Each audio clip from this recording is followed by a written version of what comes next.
Masakra e Dubrovës është njëra prej ngjarjeve të jashtëzakonshme antinjerëzore të gjitha periudhave, jo periudhave të historisë të nishme, po ndoshta më shku edhe më herët, sepse është bërë vrasje, është bërë masakrimi, është bërë torturimi i shumë të burgosurve të asaj kohe që kemi qenë aty, pa asnjë mundësi për me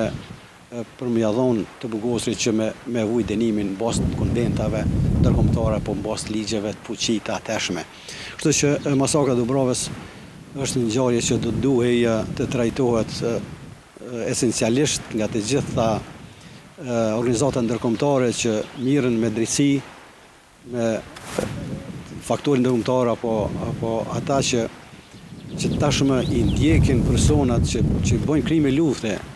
e kanë shumë të këfjellët këtë punë edhe ju bëj thirrje, jo veç organizata vendore, sepse institucionet kosovare po mundohen që ta qesin e pa këtë masakër, por organizatat ndërkombëtare duhet që të bëjnë presion më të madh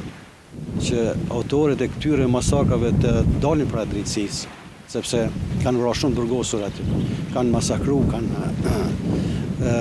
kanë torturu në këtë.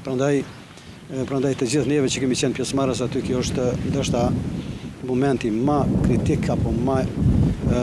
i ndjeshëm, më i keq sepse kemi pa shok tanë të vdek, të dhonë shpirt, të kërku ndihmën tonë, e që ne nuk kemi pas, sepse s'kemi pas as medikamente, as kemi qenë të kualifikuar për ofrimin e ndihmës mjekësore, përveç me përjashtim të 4-5 shokëve tonë të cilët kanë qenë infermierë dhe kanë pas një uri se në ofrimin e këtyre ndihmave mjekësore gjatë masakrës që është kryer. Po megjithatë ne prapë kemi gjetë forcë